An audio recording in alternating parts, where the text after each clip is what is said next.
States East Coast. I am your host, Tom Kaczynski, and welcome to the Schizo Stream. For those of you who's never watched the Schizo Stream, this is basically where I get on the camera, say some absolutely crazy stuff, and you either find it interesting, nutty, or compelling. I don't know which. I don't really care. It's a Schizo Stream. This is unfiltered consciousness, so don't read too much into it. So we've been watching a bit of Rick and Morty today, which is always a great show. And one of the things I like best about Rick is he has this scene where he's with his daughter Beth, who's really a clone that he's made a copy of. But let's leave that aside. That he did because she died when she was very young. And what ended up happening in the show is that he talks about the universe in much the way like a Julius Evola would.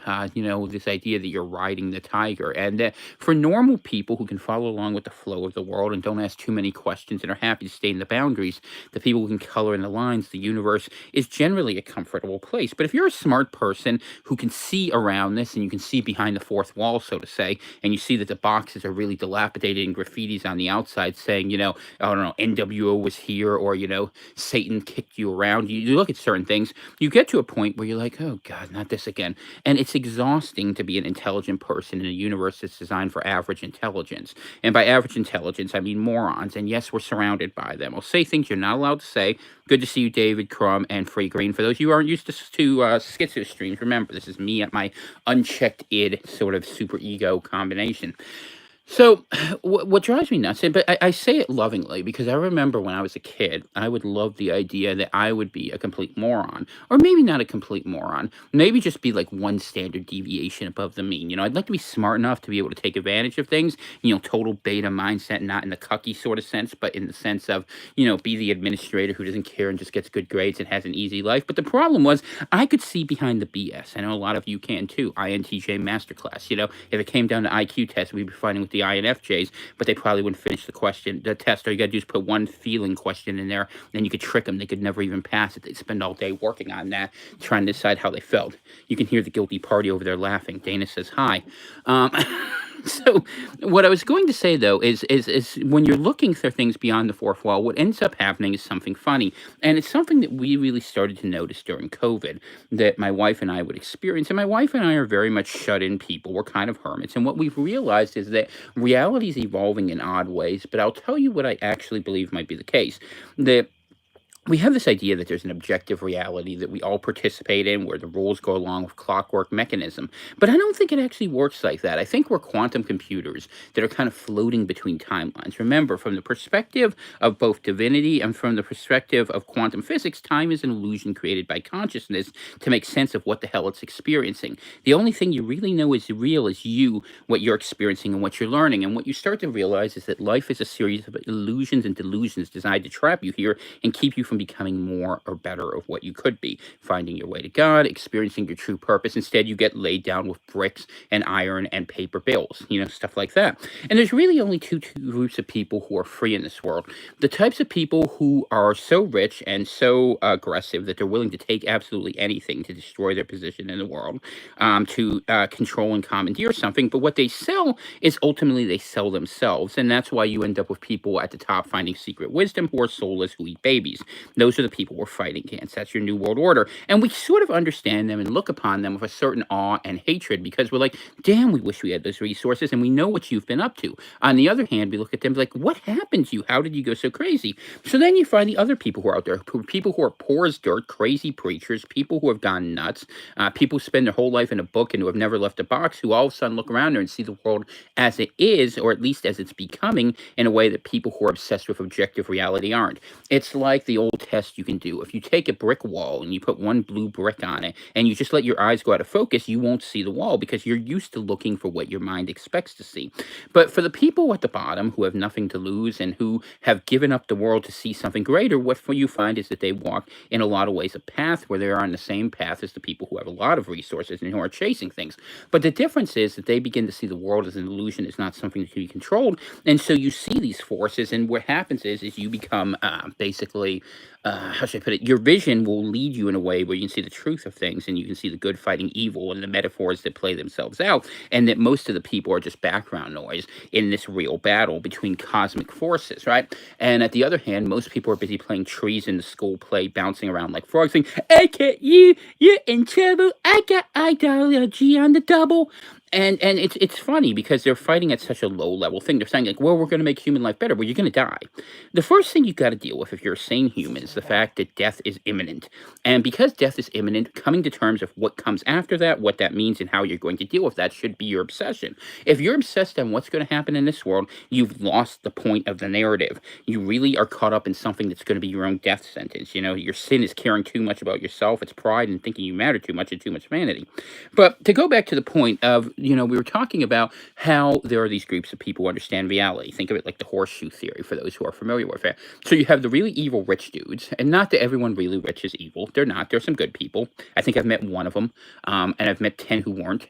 And then there are really poor people. No, I'm back. Okay, sorry about that. The algorithm tried to fight me, but randomness returns. So here I am. Um, so what I was saying is there's people at the bottom as well who are fighting at a different level. And what you find is that the two groups of people have an interesting milieu between them. On the one hand, you find, wealthy, crazy industrialists. You find tycoons of industry, disaffected secret agents. And on the other side, you find hermits you find Arvin, you find preachers in the woods. You find, strange hermits. You find the lady who hears voices. And everyone thinks they're crazy because we say by the world, those things can't exist. But once you start to look at what exists in the world, not what you're told exists, not what says trust the science exists, you see all these things and we say, oh, there are these hints, predictive programming. And we look at these things, right? We look at what says out there and say, like, oh, this is a hint that this thing's coming and that thing's coming. And what you see is the will of consciousness being fought out where crazy things come forward. And I will tell you something, I'm going to take a little bit of blame for how crazy the universe has become in this one sense. When my parents were still alive and I was living a normal life, the world was much more normal. And now that I hang out with my wife in the middle of nowhere and we explore the world as it actually is, the world has gone off the rails. And it's funny because now our perspective's different. So events are always happening, right? And there's so many things going on. We all know we can't control, we can't constrain it. But if you go further and further away from it, just like taking a panoramic view, what a tree, if you look at a tree up close as a piece of bark, it might just look like solid brown color, like a crap sandwich. And you pull back further and you're like, oh, that's a tree. And then you pull back further, that's a forest. And now I'm back here, I'm like, oh man, that's the Milky Way, and it's not going so well. And you start to find this different perspective comes from when you can withdraw from your daily concerns and from the world and the sort of craziness. If A, you're smart enough, B, you're crazy enough to go ahead and accept that what you see is not always what is, you don't want to be blinded by your senses. The true understanding of things is in the things themselves. Even Plato understood that long ago. And that if you also have people around you who don't bring you back, he needs to be grounded. By that they mean they are going 6 feet under and they're taking you with them. Not a good place to be. That's why we preach on Sunday. We do Sons of Dust so that you understand that you're about to die and it's going to go badly for you unless you ask God and beg with all your being, please take care of me and I will serve you no matter what. That's how it actually works. And on the other side, there are people who go to the other side and say, look, we know you're an evil overlord, but hey, protect us. We're useful to you. Like a super higher intelligence that's evil has any use of people. But hey, people are dumb, including very smart people. They trust the wrong side. And trusting the wrong person or the wrong being or the wrong entity or the wrong faith, it will get you killed. So what am I saying in all this? But what I'm saying is I said I took a little guilt on myself. And I did that because the world has kind of gone off the hinges. And you, by being in orbit of this channel, begin to see certain things in the world that are probably just as true as anything else. It's a subjective interpretation. But honestly, my explanation works just as good as any other. And people say, oh, well, that's unhinged. Well, why do I keep predicting things? Why do I keep knowing things before they come? And do I get everything right? No, because the world is collaborative. It's a collective. And you don't know everything. But you can see the hints of things before they form. And you can see all the weirdness. And you can see the connectiveness. And you can see how every little piece is going to connect. And the world is almost like, I don't know, it's like an explosion that's gone up. And then it's just that weird where it's going to collapse back in on itself. And we can see that. And if you're a really smart person or a really attentive person or a really schizo person, which yours truly is, you can begin seeing these broader trends. Good to see you, EM. Good to see everyone who's here. Lord's blessing be upon you. And welcome to the Schizo stream where anything goes. And if you guys want to throw up any observations of your own, you're certainly welcome to do so. But one other story I wanted to share real fast is we were watching videos earlier today. And we were watching of malls. What was it called? Retail Archaeology was the name of the channel. And I was thinking about it. I was watching about the closure of the Metro Center Mall in Phoenix, Arizona, which should mean nothing to any of you unless A, you're from Phoenix, or unless you're B, me, who grew up in Phoenix, Arizona. And I hated that mall. I remember when I was young, my mom would take us there and we'd sit there and we'd have family day out, which meant all of us sitting on a bench with either a book or a Game Boy or something while she went and shopped away, whatever expendable income we had instead of investing it in her kids. hits. Not that I'm bitter about all that. My mom did the best she could. She was a troubled woman, and Lord knows it runs in the family. But one of the things that has been interesting, well, that's okay. I've forgiven her, and God rest her soul, she's passed. Besides, she'd be happy I was talking about her in any context. That's the way she was built. But the thing that was interesting about the channel, because we started watching it because we were watching about the Kmarts that had shut down. And when we were watching Kmarts, I was thinking, the reason Kmart ultimately failed was credit cards. And why do I share that with you? I share that with you that Kmart failed because of credit cards, because I remember in the 80s, what happened was people who didn't have money but wanted to get their kids things, generally blue-collar families, went there to get things that were slightly above their station that they could never get in a department store because they couldn't qualify for a credit card because credit cards are hard to get, but they could get it on layaway. And like the Lego sets I got as a kid that I'm sure my parents were paying like 12 months to get. And Legos always seemed ridiculously expensive to me, but once you break down the unit cost. So, but what happened is they went away because they didn't have their store brands, they didn't have grocery, and ultimately the internet killed them. Walmart killed them, and Target was cooler, Walmart was cheaper, the internet was faster, and Kmart's blue light specials ultimately only caused seizures. Now, if we were all epileptics, you would have seen it coming faster, but nonetheless, Kmart went the way of the dodo, which was in some ways kind of sad, but in other ways kind of predictable. But when watching the channel, good evening, good to see you, Hippo, good to see you, Green, good to see you, Atomization, fourth industrial revolution guarantees the average workers to be useless to elites. Yeah, no, they want us gone. But they did it on purpose, and they were trying to do it for a very long time. I mean, where do you think they got all this tech stuff from? A lot of them were channelers. I was watching a whole bunch about Jack Parsons. Don't even want to get into that. Just think of this. Jack Parsons, Werner von Braun, L. Ron Hubbard, sex orgy, and mescaline. It happens. This is literally how the actual world was developed. That's how we developed the rocket laboratories here. So if you want to think we're living in a fishbowl, it might not be too crazy to believe. On the other hand, Scientology's still crazy. I mean, Lord knows what kind of trip you'd have to coming up with that idea. Even beyond the realm of sort of just like, what was going to say, beyond faith. I mean, it's just like sometimes people have nutty ideas, but you put a bunch of sci-fi authors together and set them up to go crazy in the California desert, weird things happen. Ultimately, one day when the San Andreas goes and it takes everyone except Eki into the fold, maybe that won't be so bad for the rest of us. And too many bad ideas have come out of California. You actually have the West Coast. What was it? Like, I remember reading, was it Astoria, I think, was where there was the Black Magic Center of up there, just like Salem was up here. Weird stories, and you start to find these strange occultist stories, but we're not talking about occultism. We're talking about my boring middle-class blue-collar childhood for a second as I give myself free therapy and you throw nickels at me to, make it worthwhile. Which, if you want to do, by the way, the Venmo CVC PRV, and I do look who gives to what, so if you like this sort of content and you specify, maybe, it's kind of like you get to select the hits. I'm like VH1 with an edge, no butter knives here. We go straight for the steak knife, but not butcher knife. It's not too sharp.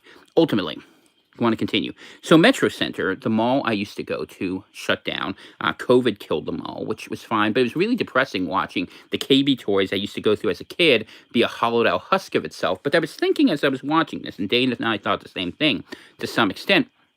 In the old days, like you were in Rome, you had to wait till Rome collapsed to see the fall. I remember not a generation ago that being a vibrant, lively place. And admittedly, things get destroyed and things get renewed. But what I was thinking, and he calls it, retail archaeology? I'm seeing the destruction of our civilization right in front of us, and it was so disposable. Everything we have, we get rid of.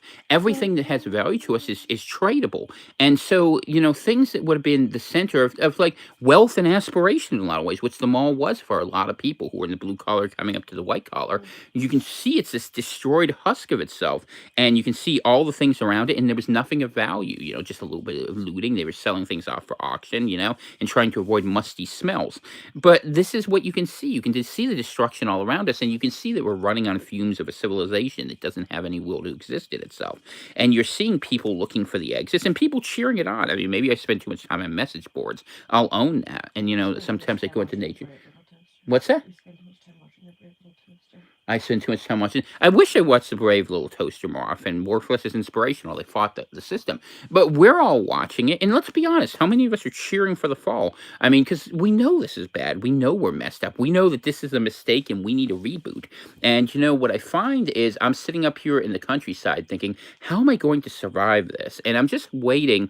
Someone said to me, you want to make sure I say this right, that they're hoping that they can kind of change the way events are happening through their actions. And I'm like, I don't think you fix this. This is a train going off the cliff. And all I can hope is if you're far enough away, you close your eyes and you pull a Dorothy of Oz. There's no place like home. There's no place like home. And all of a sudden, and there's a magical track that appears. And that's kind of what faith is like. It's not magic, but it's the belief that God will come in and solve the problems that you can't solve. And none of us can solve these problems. So it's a good time to find faith. And it's a good time to find faith when man's belief in himself and civilization destroys itself. But I honestly believe, just in the sense time is an illusion, that we understand that's what science actually teaches, and that we understand, from the Bible, that Christ was pre-incarnate. And I think of his experiences, how it pops up in Daniel as one example, that maybe we're sitting outside of time, right? In a bigger sense of it, and our consciousness just gets caught up in certain traps that are put around us. How should I put it? The world, like the Matrix movies used to say when they were cool and not so tranny. What ended up happening is the world was pulled over our eyes, and what you find is the temptations are strangely connected to you. I'll give you an example. I bought a book last week about Jack Parsons called Sex and Rockets. There's no reason anyone should care about Jack Parsons, yet Robert Sepper just this day did a video on Jack Parsons, which nobody cares about, but nobody knows. And then I see the algorithm and AI tailoring things to fit my interest. And oh, that's crazy. Well, maybe you have the same sort of interest. Or maybe we're not crazy. Maybe the only thing that's real is the voices in our head and the things we're seeing out there, and that the world is constantly constructing itself around us. Now, I want to believe you guys are out there. I do think that we're sparkles who are shimmering around one another. That's what the light does in a lot of ways. That's what souls are. We're the lights in the darkness. We're the candles that are out there being lit. And that's why we reach out to one another and why community is so important. Christ even said, where two or more gathered in my name, ask anything and it shall be granted. So if we come together and we ask for sanity and ask the Lord to lead us out of this mess, we can realize that we were more than this. But the materiality trap is so catching, and it moves in new ways, and it moves faster. And the NPCs we see are the people who don't know how to dance fast enough. The levels just keep getting faster, like a bad mobile app. And a lot of people can't keep up because their minds are caught up in the idea, well, this must be true. And truths that are eternal rarely have to do with materiality. They have to do with the way of being, the way we connect to one another, about the relationships between things. But to tell you the truth, the chicken always comes before the egg. And the reason why that is the form leads to the substance that actually comes forward. If you understand those sorts of things and you're willing to go ahead and learn to dance, you can start to see the world as it is and begin limboing your way out of it. The only thing it will cost you is absolutely everything. If you're a control freak and you try to manage it, it's going to cost you yourself, and you're going to see the answer, and it's going to either consume you or destroy you. Or you do what I do. You give up the world, and you hope and you pray, Lord, I'm doing the best I can. I know this is crazy land. Get me out. Take me home. Take me to you. And that's really where the schizo line ends, because ultimately you go, why?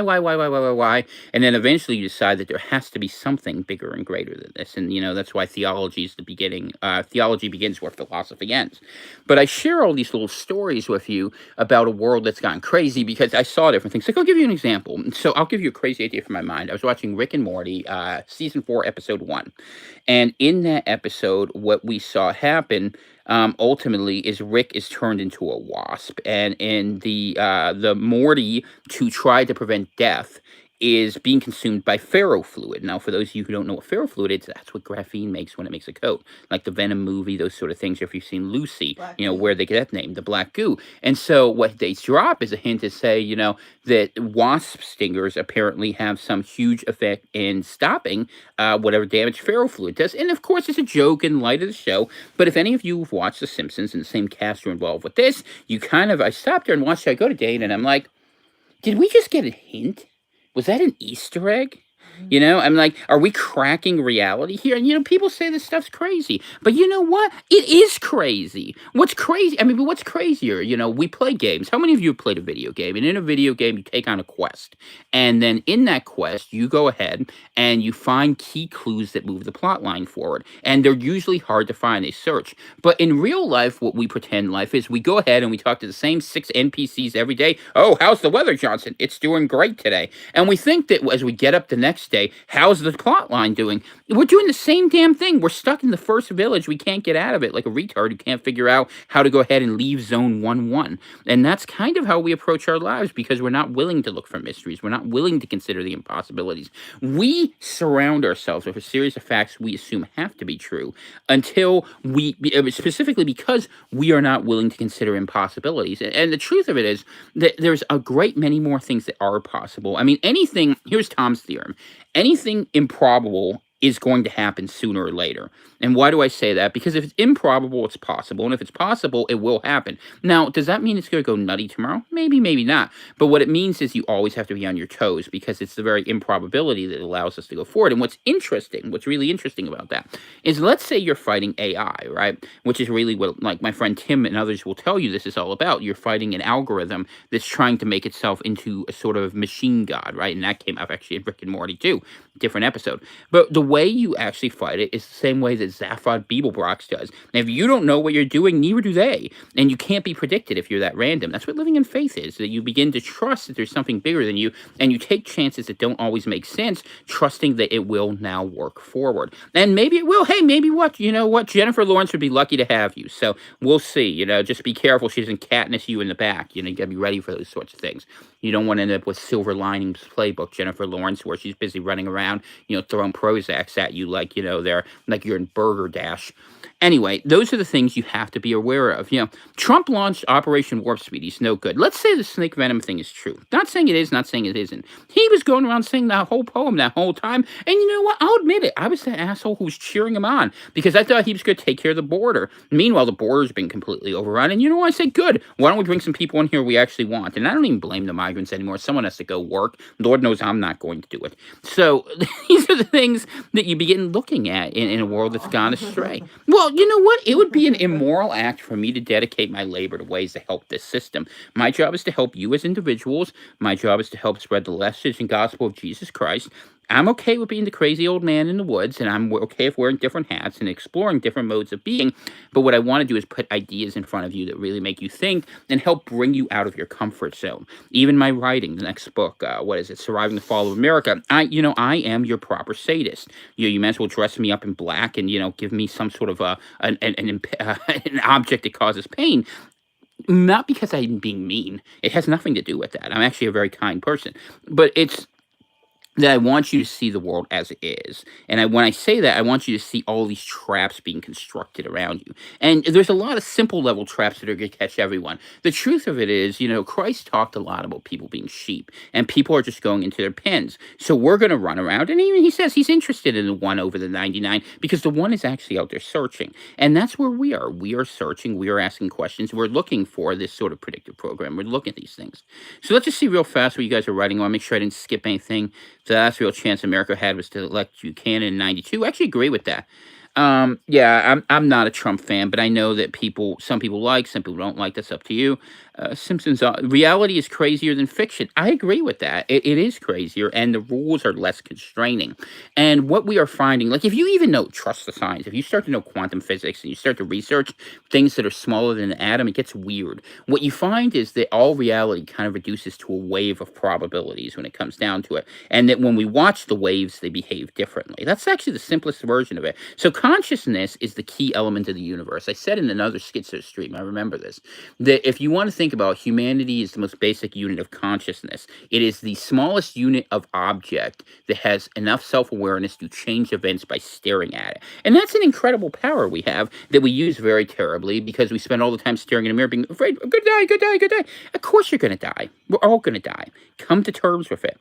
Are you going to live? And that's the question that needs to be asked at this point. And what does the good life mean? It's trying to find your way back to the source. It's finding your way home to God.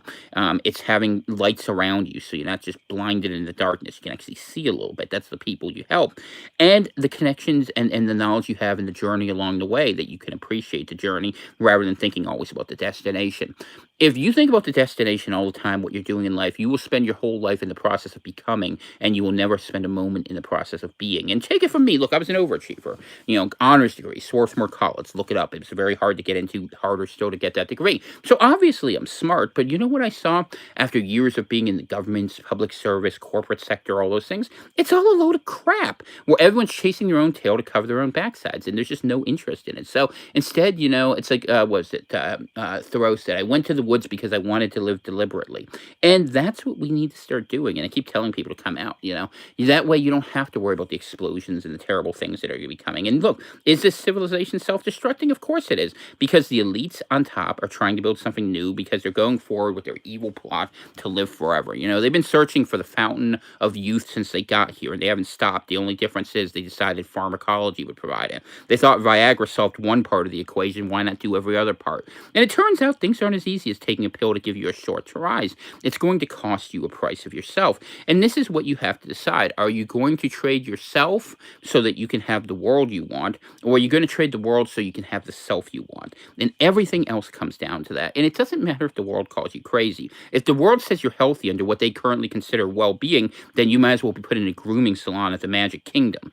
That's not what you want for yourself, and it's certainly not what you should want going forward. So those are my schizo-y thoughts for the day. I'm not designing to do a long show today. Just wanted to come on here and share a couple thoughts with you that I thought you might appreciate. Before we do the next show, what we are going to do, if all goes well, the plan is to do a show either tomorrow night or Friday night, where we're going to get into preps that you would never admit publicly, right? And we're going to do these very sort of on the edge, like squatting, different things you could deal with. We're not going to deal with anything related to violence because that will get me in trouble, and I don't want to deal with that. Lord knows. I mean, I'm tired of having to give advice to people who are in the federal government that they don't even listen to. It gets a little exhausting to tell people useful things. And they're like, well, I'm just here to get a job, or I'm just here to defend the First Amendment. By the time I was done talking to them, I think they want to quit their jobs, but that's the way that goes. It's been a while since I've had that joy, and that's okay. I'm not political at this point because it doesn't matter anyway. You can't help people who won't help themselves, and most people don't care to bother. You guys might, so I come on here, and maybe I give you something to think about, or at least a little entertainment here, the crazy dude with the beard.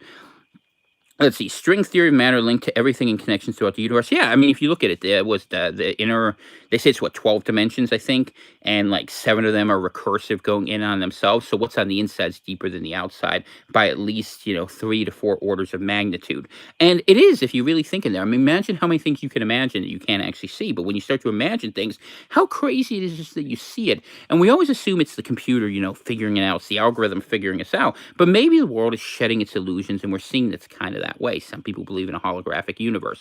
I don't really know. I don't really care. It's interesting to argue about, but I don't have an answer for you. We'll leave that to the physicists in here. What I will say, as the poet and philosopher, is that what matters is that perception of it. And like I said, if this channel discovers things, it's because a lot of times they put a great deal of validity in people's subjective reality that they express. I just don't think their analysis is very good. There are plenty of people who see things that are real and then turn them into things that aren't. And usually the single biggest reason they do that is because they want to be normal. They want everyone to respect them. Like I said, I'm a pariah. I appreciate it. I embrace it. If I have to be the bad guy, I don't care. I see the world through a different light. And you know what?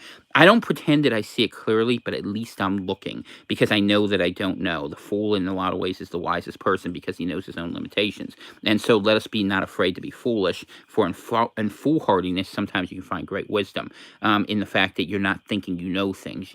Christ said, what was it? You're going to have the wisdom of a child in order to make it to heaven. And what's a child do? A child doesn't know anything. They ask questions, they experience life, they live it. And the part we struggle with most, and this is the hardest part, is to live with heart, because that's the empathy that connects people to one another. And our hearts get hurt and our hearts get bruised because people disappoint us because they're living for the world or living, on a different set of standards than we would seek for ourselves. And then we look at our past and we look at, like I was saying today, I was looking at the mall that was around where I grew up in 30 years ago. The thing falls apart. It's just terrible. That's true. We do have a prepping talk on Saturday. Remind me what time it is. That's what I can't remember. It will have to be, it would work best if it was after 12. Let's put it that way. If that works for you, or if I did it early in the morning, if I did it like 8 or 9. So whichever way works for you, that's fine. It's still inside talk. But Free Green and I are going to do a conversation I want to leave at least a good hour, hour and a half. If we go 2 hours, we go 2 hours. That's fine. And I'm going to pick his brains, and we'll probably get into some interesting arguments because he has a little more faith in people than I do, and I might give him a hard time about that. But he's a good guy who works hard, who really understands sustainability and prepping, and hopefully this will start a new era where I do interviews. And I don't do interviews often, but I'd like to because I ask questions other people don't ask because I don't care to have everything repeated. And if you're willing to get in the chair with me, you never know what I'm going to ask. It might come out of left field, and I won't bring people in who are scared to answer. Oh, I won't talk about that. Well, I'm like, why not? The whole interview is now about that. Not personal questions, but questions that are interesting to us, how people think, how people act, how they survive. So we'll have to figure some of those things out. And that's something we're going to do together. That's what the Pineland community does. The one thing that's really interesting that we do here is that, and this is the last thing I guess I'll cover because this is a challenge. Once you get a lot of knowledge, it's hard to keep wisdom. It's harder still to keep faith because you always feel like there's a secret that reveals more. But all you find is that it's one of those babushka dolls. I don't forget the exact name of them. The little doll, nesting dolls, right? There's a name for them in Russian, but I don't know what it is. I wish I remembered. But you keep pulling them. But the thing is, you think it's going to get to the little smallest one, but it doesn't. It just gets smaller and smaller and smaller, and you just keep pulling it. There's a name in Russian, though. I wish I could remember the word in Russian. That's what I'm saying. But you keep pulling them, pulling them, pulling them, pulling them, thinking you're going to do. It's like a toilet paper roll without an end. All it is one big smear waiting to happen.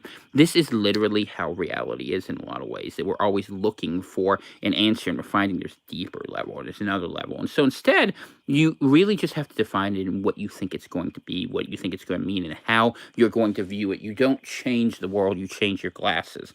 And how you're going to see things. And when I say glasses, that's not even a good example because we use our eyes way too much. Really, we have to feel this out with our heart. And that's what faith is. Faith is the understanding that everything in the world is a trick and a trap and is something around us. The Gnostics used to think that a little bit.